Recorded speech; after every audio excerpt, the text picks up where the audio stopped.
우상 숭배를 싫어하실까? 이제 그 얘기를 좀 하겠습니다.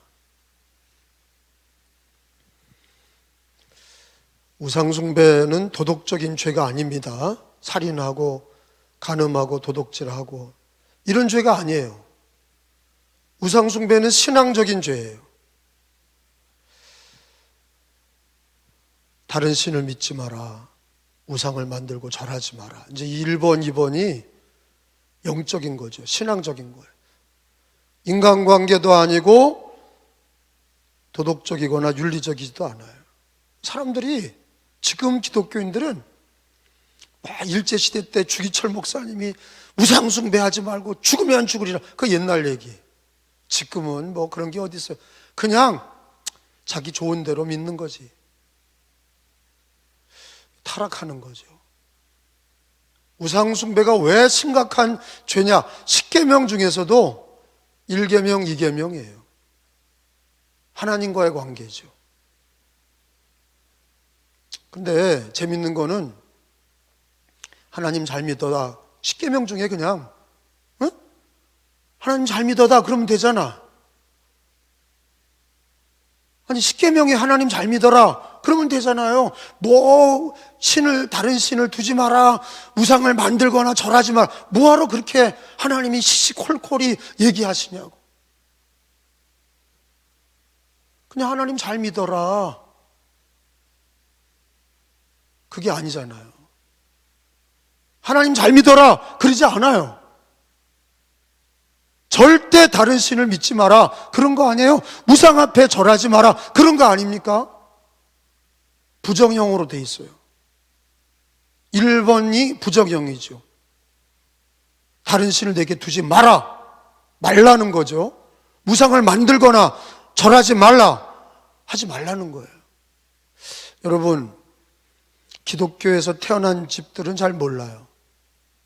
그러나 자기가 우상 숭배하다가 개종을 했다든지 아니면 자기가 시집하는데 우상 숭배 집안에서 가정 고초를 겪으면서 예수를 믿었던 사람들은 이게 얼마나 중요한지를 아는 거예요. 일본으로 가도 그렇고 중국으로 가도 그렇고 북한에 가도 그래요. 우리나라만 조금 벗어나면 북한 전 세계의 기독교 핍박 1위 국가. 수백 명씩 때려 죽이는 거예요. 왜? 도둑질했나요? 살인했나? 아니에요. 예수님 믿었다는 거 한 가지로 죽는 거예요. 중국도 마찬가지예요. 일본 교회가 없어요. 0.01%예요. 기독교인이요. 도교에 아무리 찾아다녀봐도 교회가 없어. 우리나라만 조금만 벗어나면요, 인근에 있는 나라들이 기독교가 없어요. 다 우상 숭배예요. 공산주의? 공산당이 우상이에요. 김일성이가 우상이에요. 종교는 다 있는 거예요. 일본이요? 수만 개의 귀신이 있어요. 신사가 다 귀신 아닙니까? 2차 대전에 죽은 용사들을 갖다 놓은 게 신사 아니에요? 그게 다 귀신들이에요. 그거를 섬기는 거예요. 우리나라는 대한민국이 건국될 때까지 조선은 어떤 나라예요? 유교, 종묘사직에 제사를 지내는 나라예요. 우상이 철저한 나라예요. 조선이 안 망했다면 기독교가 들어오질 못했을 거예요. 많이 부흥이 안 됐을 거예요. 조선이 망하고 대한민국이 건국되면서 자유민주주의 국가가 되면서 교회가 부흥이 된 거예요. 우리나라도 조금만 올라가면요, 다 기독교인들 때려 죽였죠. 기독교인들 때려 죽였어요. 토마스 선교사 목을 자른 거 아니에요. 기독교인들이 고통받은 게 불과 100년 전이에요. 근데 왜 하나님은 이렇게 우상숭배를 싫어하나? 종교의 다양성을 인정하시면 되잖아요. 불교도 인정해주고 이슬람도 인정하고 하나님도 믿고 예수도 믿고 불교도 믿고, 그럼 니네 종교 귀하다. 네가 불교 잘 믿으면 천국 간다, 극락 간다. 우리 기독교도 천국 가고 알라시 믿어도 천국 간다. 이러면 되잖아요. 그러면 기독교를 미워하지 않아. 근데 기독교는 뭐라 그래요? 1계명, 2계명에 다른 신을 믿지 마라. 그리고 우상을 만들거나 해, 달, 나무, 귀신 뭐 이런 거 만들어 놓고 조상신 만들어 놓고 절하지 말라는 거예요. 그러니까 다른 종교를 인정이 안, 1계명, 2계명에서 다른 종교를 인정을 안 하는 거예요. 그래 다른 종교가 미워하는 거예요. 불교? 아니, 부처님도 믿고 기독교도 믿어라 그러는 거예요. 걔는 부처님만 그러지 않아요. 조상신만 그러지 않아요. 조상신도 믿고 기독교도 그런 잘 믿어라 그런다고. 근데 기독교는 어때요?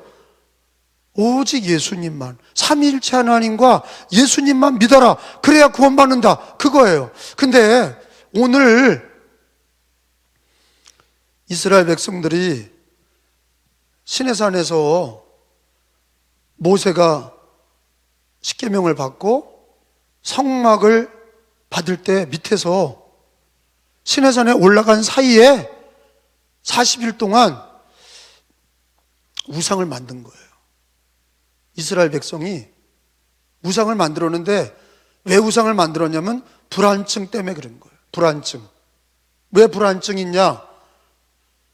아니 하나님은 안 보이고 애굽이나 그리스 신화는 어때요? 다 보여. 비너스 신도 만들고 아폴로 신도 만들고 이렇게 동상을 만들어 놓고 거기다 제사 지내잖아요. 고대 그리스나 고대 애굽은요 다 그렇게 신상을 만들어. 근데 기독교는 그런 거 만들지 않아. 그러니까 불안증이 있는 거예요. 그러니까 백성들이 뭘 요구하느냐? 우리 여호와 하나님을 만들자 그런 거예요. 저기 보세요. 1절에 보면 백성이 거기요 1절에 시작. 백성이 모세가 산에서 내려옴이, 산이 어디에? 시내산에서 내려옴이 더딤을 보고 모여 백성이 아론에게 이르러 말하되 일어나라 우리를 위하여 우리를 인도할 신을 만들라. 이 모세 곧 우리를 애굽 땅에서 인도하는 사람은 어찌 되었는지 알지 못하며 40일 동안 시내산에 올라가서 내려오지도 않고 이거 불안하다 이거예요. 그러니까 우리를 인도할 신을 만들자. 어떻게 만드냐? 자, 금고리 헌금 드리자. 그래서 금고리, 목고리 이거 다 모았어요. 거기 보니까 3절에 모든 백성이 그 귀에서 금고리를 빼어 아론에게로 가져왔다. 이게 헌금이죠. 근데 뭘 만들어요? 그걸 갖다가 4절에 보니까 읽어봐요. 시작. 아론이 받아 부어서 조각칼로 새겨 뭐를 만들어요? 송아지 형상을 만드니 그들이 말하되 이스라엘아 이는 너희를 애굽 땅에서 인도해낸 너희의 신이로다 하는지라. 그게 다른 거 만든 게 아니라 애굽에서 인도하여 낸 신, 그게 여호와를 송아지로 만들어 놓은 거예요. 그리고 송아지 앞에 여호와요 이렇게 한 거예요. 금송아지 만들어 놓고 예수님 그런 거라고. 부처님 만들어 놓은 게 아니라, 다른 귀신을 만들어 놓은 게 아니라 애굽에서 인도하여 낸 신이 누구예요? 여호와 아니에요. 그러니까 여호와를 눈에 보이게 만들자. 그래서 송아지를 만든 거예요. 그 송아지에다 이름을 붙인 거예요. 애굽에서 인도하여 낸 신. 그게 여호와지 뭐예요?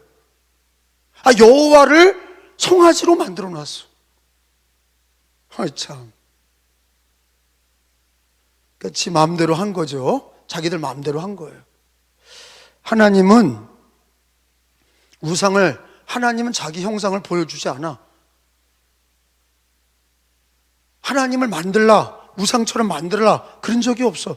왜? 하나님은 영이시고 말씀의 하나님. 따라합시다. 말씀의 하나님. 말씀의 하나님이라는 게 뭐예요? 형상으로 볼 수 없다는 거예요. 그걸 만들어 놓는 즉시로 그게 예수님이다, 그게 하나님이다 이렇게 만들어 놨을 때 그건 우상이에요. 가짜예요.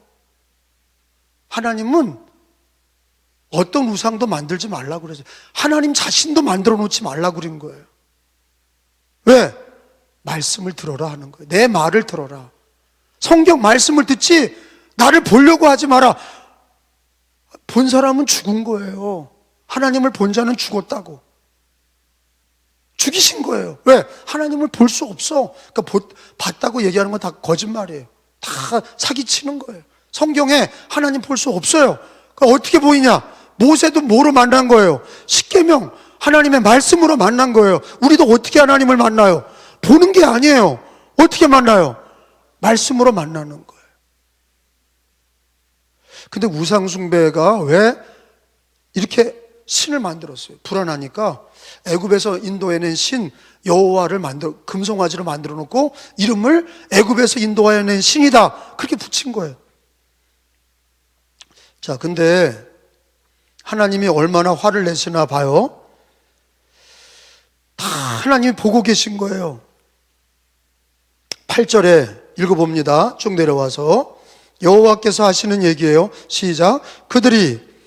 내가 그들에게 명령한 길을 속히 떠나 자기를 위하여 송아지를 부어 만들고 그것을 예배하며, 예배 드린 거예요. 그 송아지 앞에 예배 드렸어. 그것에게 제물을 드리며 말하기를, 뭐라 그래? 이스라엘아, 이 송아지는 너희를 애굽 땅에서 인도해낸 너희의 신이라, 이렇게 말한 거예요. 그게 여호와를 금송아지 만들어 놓고 송아지를 보고 여호와라고 이름 붙인 거예요. 하나님 모독한 거죠. 근데 왜 우상숭배가 이렇게, 하나님 그 다음에 9절에 보세요. 하나님이 10절에 보세요. 10절로 가서 그런즉 내가, 시작. 내가 그들에게 진노하여 그들을 다 진멸하고 너를 큰 나라가 되게 하리라. 모세만 살려주고 다 죽여버리시겠다는 거예요. 진멸하린다. 진멸이 뭐예요? 싹 다 죽이는 거예요. 하나님이 진멸하겠다. 뭐한 이스라엘을요? 우상숭배한 이스라엘을 진멸하리라. 아니 무슨 살인죄를 저질렀나, 간음죄를 저질렀나, 도둑질했나, 그거 아니야. 우상숭배한 거예요. 근데 하나님이 진노하셨어요.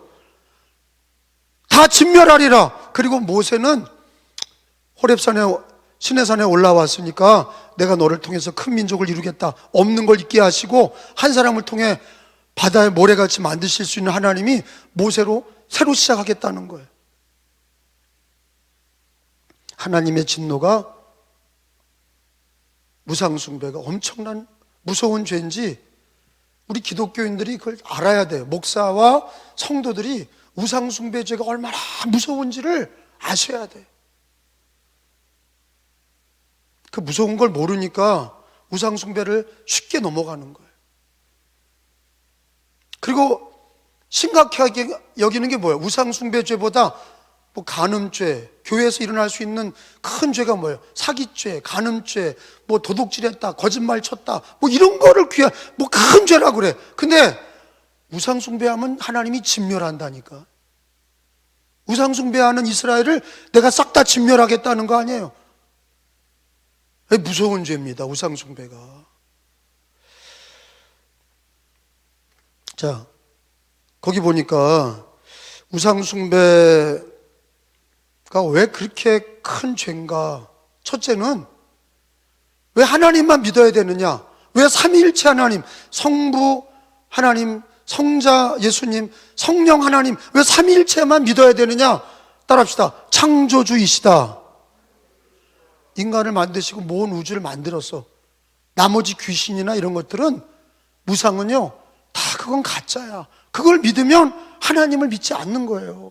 창조주만 믿어야 돼. 믿으시면 아멘. 창조주. 두 번째는 구원의 주님. 구원의 주님만 믿어야 돼. 삼위일체 하나님만이 구원의 하나님이에요. 부처님도 아니고 공자님도 아니고 어떤 귀신도 아니고 알라도 아니고 어떤 사상 철학도 아니고 공자도 아니고 공산당 사상도 아니고 하나님, 삼위일체 하나님만이 구원자시고 창조주시에요. 창조주 하나님, 구원의 하나님만 믿어라. 이거는 억지가 아니에요. 아니, 예를 들어서 쉽게 얘기하면 이거예요. 날 낳아주신 아버지 엄마가, 야, 나만 아버지다, 나만 엄마다, 이게 억지예요? 낳아준 엄마가 아빠가 아들, 딸에게, 야, 저 아저씨는 네 아빠 엄마가 아니라 아무리 예쁘고 부자라도 내가 낳아준 아빠 엄마야 이렇게 강조하고 아빠 엄마 우리가 널 낳았기 때문에 아빠 엄마는 너는 아빠 엄마만 사랑해야 돼. 이게 억지예요? 에? 아니지. 왜? 놔줬잖아. 여러분 자식들을 다른 여자 보고 엄마 그래봐. 아유 그래. 아무 여자나 엄마라고 그래라. 그게 통 큰 거예요? 아니지. 망하는 거예요. 그 망치는 겁니다. 예를 들어서 예수님이 신랑이고 우리가 신부인데 아무 남자 보고도 여보 그러면 그거 미친 거죠. 그게 사랑이 다 많은 거예요? 사랑이 많은 게 아니에요. 그 음란한 거예요. 음란한 거. 제 말 이해가 되시죠? 오직 왜 삼위일체 하나님만 믿으라고 그러냐? 우리를 창조하셨어. 우리를 만드셨어. 그리고 우리를 구원하셨어. 그분만이 하나님이시고 참 하나님, 참 구주 예수님, 참 신은 삼위일체 하나님밖에 없다. 믿으시면 아멘. 그걸 믿는 게 우리 구원받은 성도들이에요. 다른 종교에는 구원이 있다 없다? 없다는 거예요. 1계명, 2계명에 하나님 말씀에 비춰보면 우리를 창조하시고 우리를 구원하신 아버지는 하나님이시고 삼위일체 하나님이고 나를 구원하신 분이 삼위일체 하나님이세요. 그분밖에 없다는 거예요. 길, 진리, 생명, 그건 예수님밖에 없다는 거예요. 할렐루야. 이곳에서 벗어나면 다 가짜예요. 그건.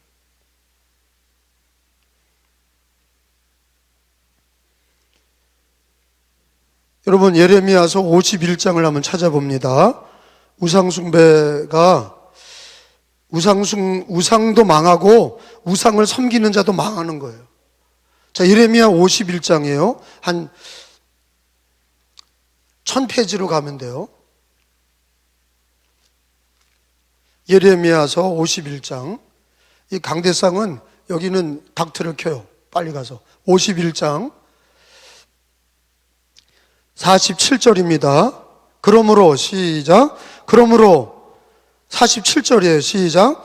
그러므로 보라 날이 이르리니 내가 바벨론의 우상들을 벌할 것이야. 우상은 반드시 벌하셔. 근데 그 온 땅이 치욕을 당해갖고 그 죽임 당할 자가 모든 그 가운데 엎드려질 것이며. 자, 우상만 망하는 게 아니에요. 우상을 믿는 자와 그 나라도 다 엎드러지고 망하는 거예요. 우상처럼 다 망하는 거예요.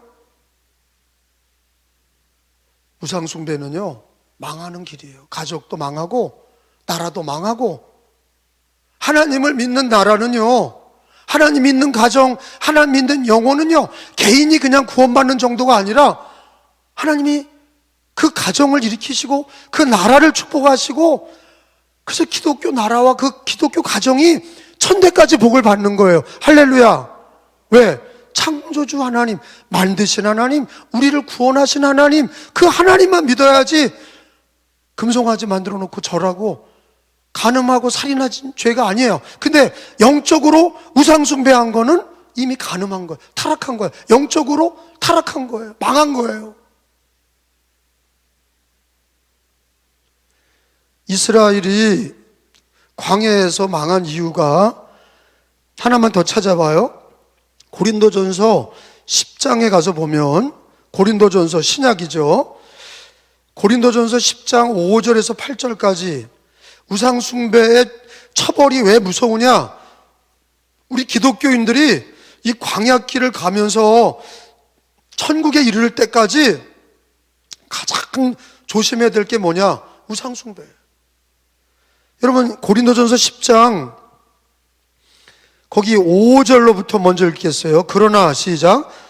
그들이 다수를 하나님이 기뻐하지 아니하셨으므로 그들이 광야에서 멸망을 받았느니라. 쭉 내려가서 어떤 자들이 멸망을 받았어요? 7절에 보니까 시작. 그들 가운데 어떤 사람들과 같이 너희는 뭐 하지 말라?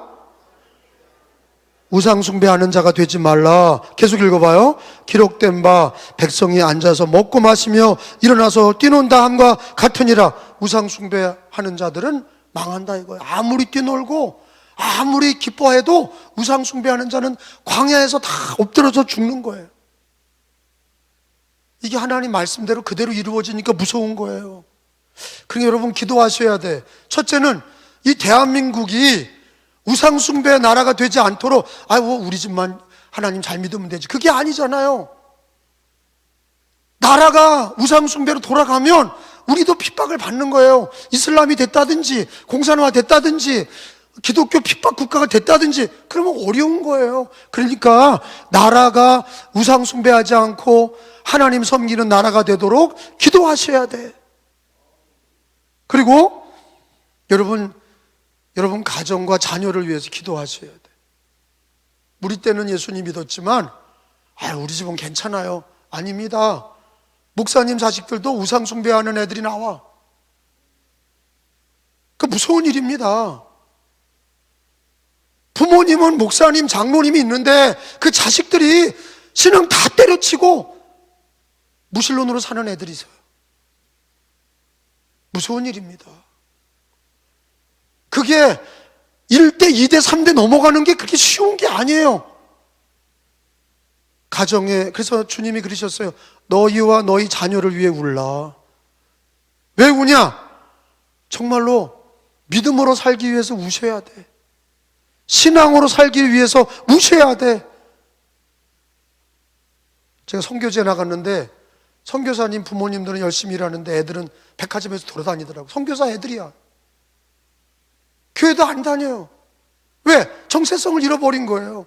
부모는 선교지에 왔는데 애들은 그냥 따라왔다가 신앙도 없이 그냥 애들이 방황하는 애들이 생기는 거예요. 거저되는 게 없어요.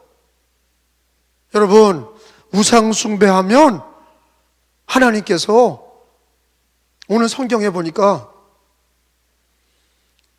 진멸하리라 그러셨어요. 진멸된다. 그래서 우리 하나님은 공의의 하나님이세요. 따라합시다. 공의의 하나님. 공의가 뭐예요? 말씀대로 하나님 이루시는 거예요. 말씀의 저울로 달아보셔서 하나님이 그 말씀의 저울로 우상숭배한 자는 반드시 심판하시는 거예요. 우상과 함께 같이 망하는 거예요. 그러니까 대부분 소돔과 고모라 동성애도 있었지만 우상숭배. 가나안 7족속 왜 망해요? 동성애도 있었고 우상숭배도 있어. 그러니까 우상숭배와 동성애는 망하는 길이에요. 우상숭배가 타락하는 시작이야. 여러분, 과학은 발달하는데 죄는 늘어나요. 그럼 뭘 얘기해요? 사람들이, 기독교인들이 신앙을 자꾸 때려치는 거예요. 믿음을 잃어버려. 자녀 세대의 믿음을 잃어버려. 여러분, 공의의 하나님인 걸 아셔야 하나님이 진멸하리라 그러셨어요. 이스라엘이 금송아지 만들어 놓고 애굽에서 인도하는 신이라고 얘기할 때 하나님이 진멸하리라 그러셨어요. 근데 모세가 하나님 앞에 막 우리 불쌍히 여겨달라고 기도합니다. 긍휼을 구해요. 여러분 거기 한번 보세요. 11절에, 본문 11절에요. 모세가 하나님 앞에 막 기도하면서 하나님 한번 봐주세요. 긍휼을 베풀어 주세요. 막 그렇게 기도합니다. 11절이에요. 시작. 구하여 이르되 여호와여 어찌하여 그 큰 권능과 강한 손으로 애굽 땅에서 인도하여 내신 주의 백성에게 진노하시나이까. 죽어 마땅하죠. 근데 하나님 한 번만 봐주세요. 모세의 기도는 한 번만 봐주세요. 하나님 이거 다 죽이면 어떡합니까? 하나님 진멸하지 마시고 하나님 용서해 주세요. 자, 모세는요 우상 숭배하지 않았어요. 에이 죽어 마땅하다 그런 게 아니라 긍휼을 구하고 있어요. 진노하셨어도 하나님 용서해 주옵소서. 여러분 제가 한번 물어볼게요. 하나님이 정하신 뜻을 하나님이 바꾸시기도 해요, 안 해요? 해. 하나님이 정하신 뜻, 너 죽으리라. 근데 하나님 봐주세요 그러면요 하나님이 자기가 정하신 뜻을 안 돼, 이건 끝까지 불변이야 그러지 않으시고요, 정하신 뜻도 긍휼을 구하면 하나님이 완화해 주시든지 바꾸셔. 그게 오늘 하나님의 오늘 메시지예요. 공의의 하나님이 우리가 긍휼을 구하면 하나님께서 다 그런 건 아니에요. 다 그렇진 않아. 다 봐주진 않으세요.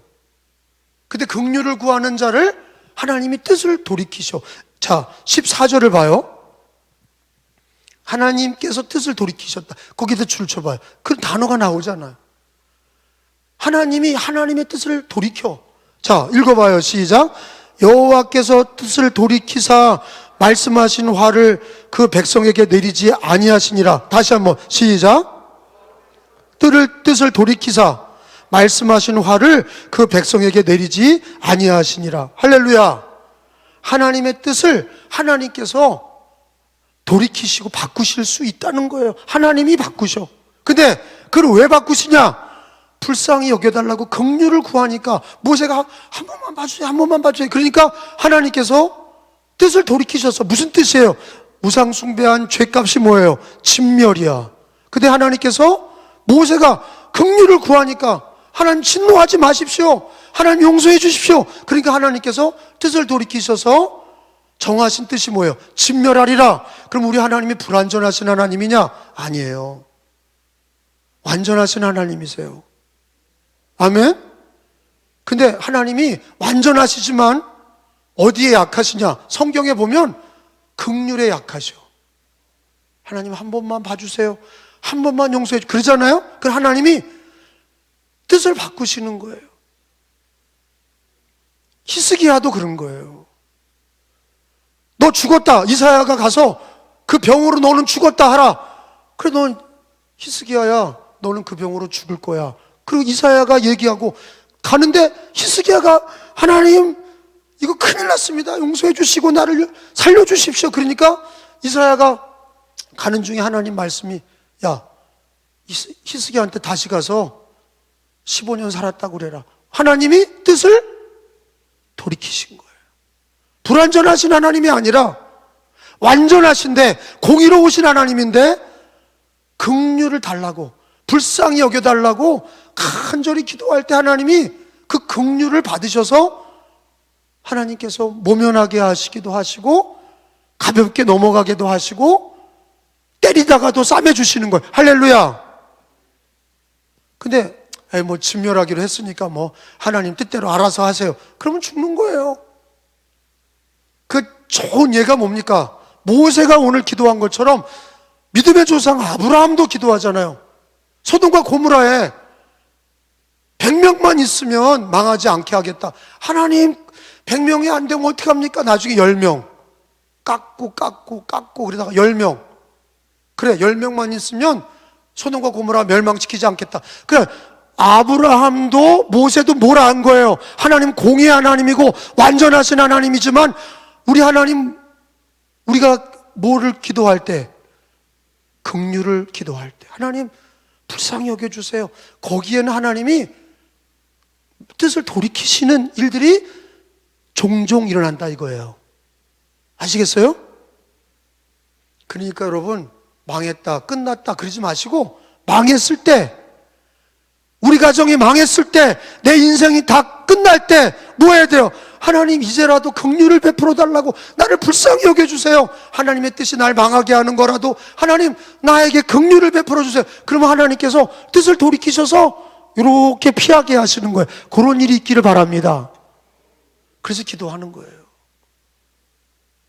긍휼을 달라고 기도할 때 하나님을 마음대로 부리는 게 아니라 하나님 긍휼을 베풀어 주세요, 불쌍히 여겨주세요. 거기 앞에 하나님은요 완전하시고 공의로운 하나님이시지만 긍휼을 구하는 자에게 그 기도를 들으시고 불쌍히 여겨주시는 거예요. 할렐루야. 그러니까 오늘 메시지는 뭐예요? 우상숭배의 죄가 진멸해야 되는 죄예요. 무서운 죄예요. 그런데 하나님 앞에 모세가 긍휼을 구하니까 하나님이 뜻을 돌이키셔서 화를, 진멸하는 죄를, 벌을 내리지 아니하시리라. 할렐루야. 이게 은혜로운 거예요. 그래서 성경은 뭘 가르쳐 주시냐? 여러분 하박국 3장을 이제 하나만 더 찾아보겠어요. 하박국 3장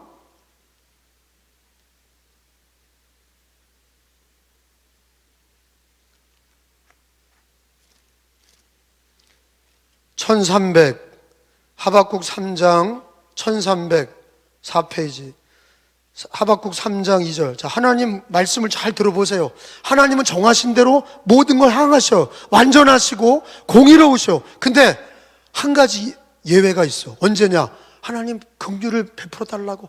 나를 제발 불쌍히 여겨달라고. 이 나라를 좀 불쌍히 여겨달라고. 우리 가정을 좀 불쌍히 여겨주세요. 저 옆집이 알지 몰라서 그런데 자꾸 귀신 숭배하고 우상 숭배하지만 한 번만 봐주세요. 그러면 하나님이 죽이기로 하셨다가도 기회를 주시는 거지. 믿어지세요? 자, 거기 보세요. 하박국 3장 2절에 시작. 여호와여, 대한 소문을 듣고 놀랐나이다.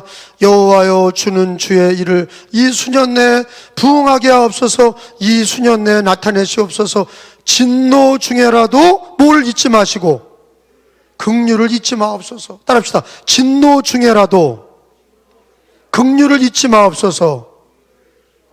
여러분들끼리 합시다. 진노 중에라. 시작. 그럼 나부터 긍휼을 잊지 말아야 돼. 하나님 긍휼을 주세요. 저 옆집 망하게 되는데 긍휼을 주세요. 저 사람 죽게 되는데 긍휼을 주세요. 그래 하나님이 그 긍휼을, 진노 중에 우상 숭배하면 진멸이에요. 근데 하나님이 모세가 긍휼히 여겨 달라니까 하나님께서 뜻을 돌이키셔서 멸하기로 하신 거를 멸하지 않으셨어. 넘어가셨어. 용서해 주셨어. 은혜입니다. 뭐 하는 자에게 긍휼이 있어요? 무슨 진노하는 자에게요.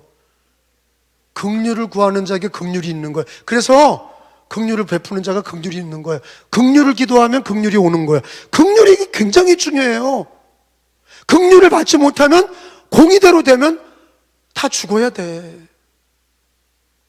긍휼이란 뜻이 뭐예요? 불쌍히 여기소서. 이 죄인을 불쌍히 여겨달라는 게 긍휼이야. 여러분, 똑똑한 사람들은 그래서 망하는 거예요. 헛똑똑이죠. 한 번도 불쌍히 여겨달라는 기도 안 하는 사람은요, 순식간에 망하는 거예요. 우리 은혜교인들은요, 은혜를 받으려면 하나님 앞에 어떻게 해야 돼요? 뭐든지 긍휼을 구해야 돼. 모세처럼 하나님, 진노 중에라도 하나님, 우상숭배한 자들은 진노를 받아야 됩니다. 마땅합니다. 근데 하나님 긍휼을 베풀어 주세요. 죽이지 말아 주세요. 그럼 하나님께서 피하게 해주시는 거예요. 뜻을 돌이켜 주시는 거예요.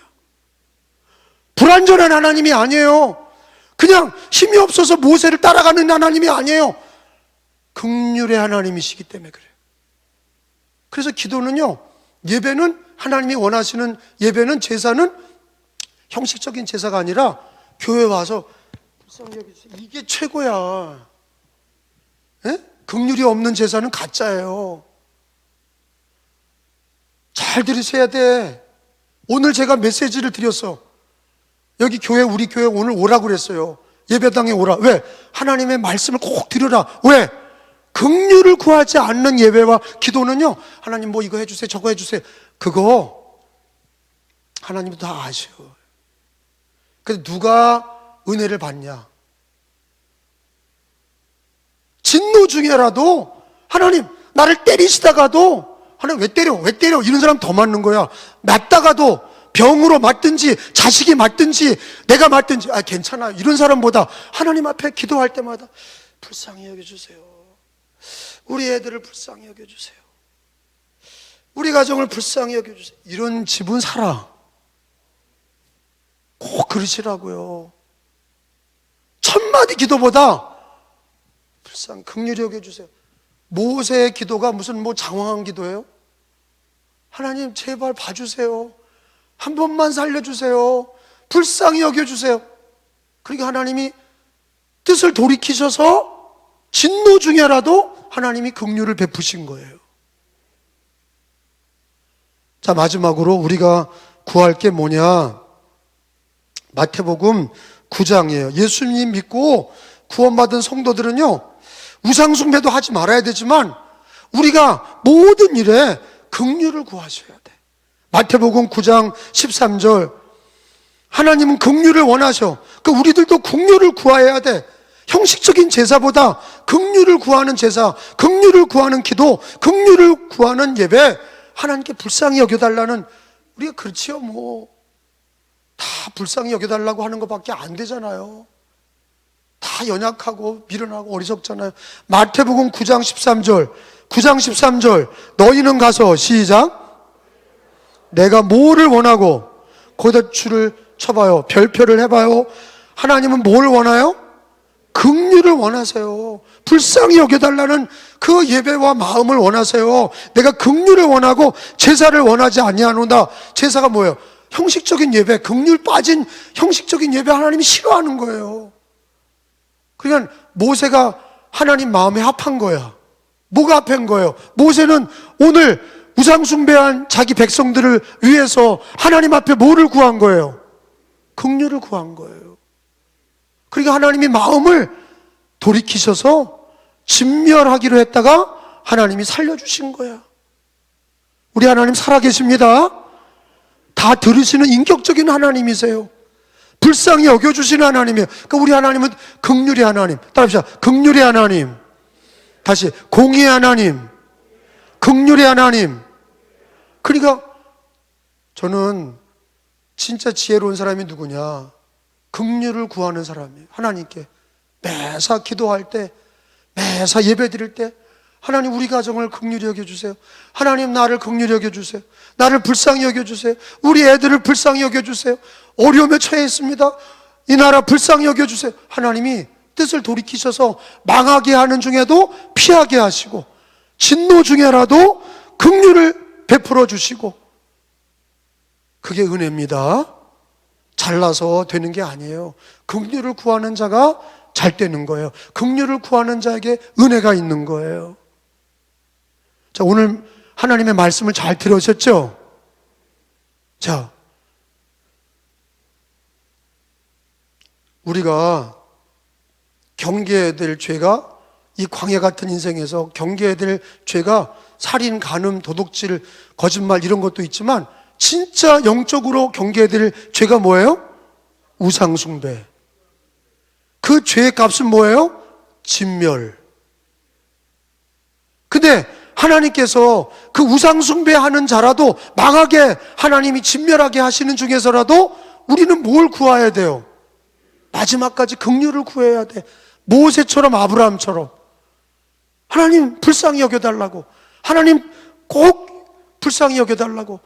그러면 하나님이 뜻을 돌이키셔서 진노를 피하게 하시고 하나님께서 용서하시고 은혜를 주시는 거예요. 오늘 말씀을 마음에 새기시고 그런 신앙이 되시기를 예수님의 이름으로 축원합니다.